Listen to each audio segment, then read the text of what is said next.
लोकसभा चुनाव की रणभेरी बजने के साथ साथ इस मौसम में, जब चुनावी मौसम होता है उसकी हम बात कर रहे हैं, बगावती सुर भी सुनाई देते हैं। और ये कोई पहली दफा नहीं है ना, कोई एक पार्टी विशेष इससे प्रभावित है, बल्कि चाहे हम कांग्रेस की बात करें, चाहे हम बीजेपी की बात करें, हर तरफ ये गुटबाजी बहुत भारी पड़ती दिखाई दे रही है।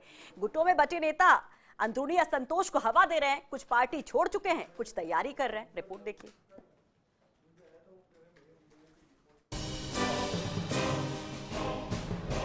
देवी सिंह भाटी के बीजेपी से इस्तीफे की खबर ने राजस्थान में असंतोष की राजनीति को गर्मा दिया है।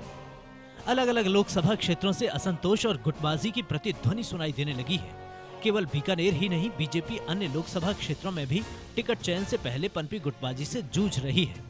बीकानेर की बात करें तो यहाँ अर्जुन राम मेघवाल के कारण देवी सिंह भाटी बीजेपी से इस्तीफा दे चुके हैं। अब अन्य नेता पार्टी न छोड़ें, ये मेघवाल के समक्ष चुनौती है। विधानसभा चुनावों के वक्त कृष्णाराम और प्रभुदयाल सारस्वत ने बगावत की थी। बिहारी बिश्नोई, सुमित गोदारा, गोपाल जोशी, महावीर रांका के अलग अलग खेमे हैं। कुछ का झुकाव भाटी के साथ रहा है। भाटी विरोधी कहते हैं उनके कन्हैयालाल झंवर से संबंध रहे।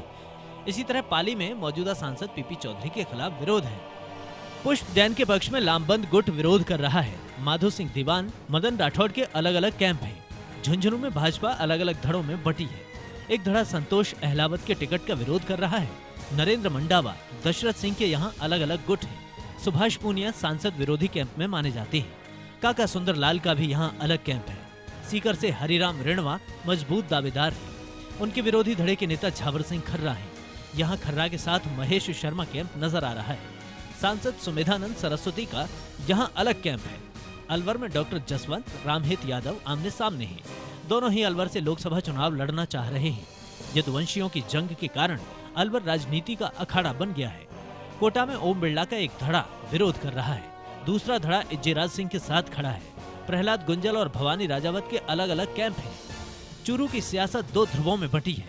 राजेंद्र राठौड़ और राम सिंह, राहुल कस्मा कैंप आमने सामने है। दौसा में मीणा क्षत्रपों के बीच जंग है। यहाँ डॉक्टर किरोड़ीलाल मीणा का धड़ा मजबूत है। दूसरे धड़े में रामकिशोर मीणा, जसकौर और वीरेंद्र मीणा शुमार है। वहीं बांसवाड़ा डूंगरपुर में गुटबाजी चरम पर है। यहाँ कनकमल कटारा का परिवार ही कलह से जूझ रहा है। धन सिंह रावत के कारण भी गुटबाजी को हवा मिली है। मानशंकर नीनामा के खिलाफ यहाँ विरोधी लामबंद है। टोंक सवाई माधोपुर में एक धड़ा सांसद सुखवीर जौनपुरिया का विरोध कर रहा है। दूसरा मजबूत धड़ा प्रभुलाल सैनी, अजीत मेहता का है। स्थानीय संगठन में अलग अलग गुट बने हुए हैं। नागौर में सीआर चौधरी और यूनिस खान के धड़े मजबूत हैं।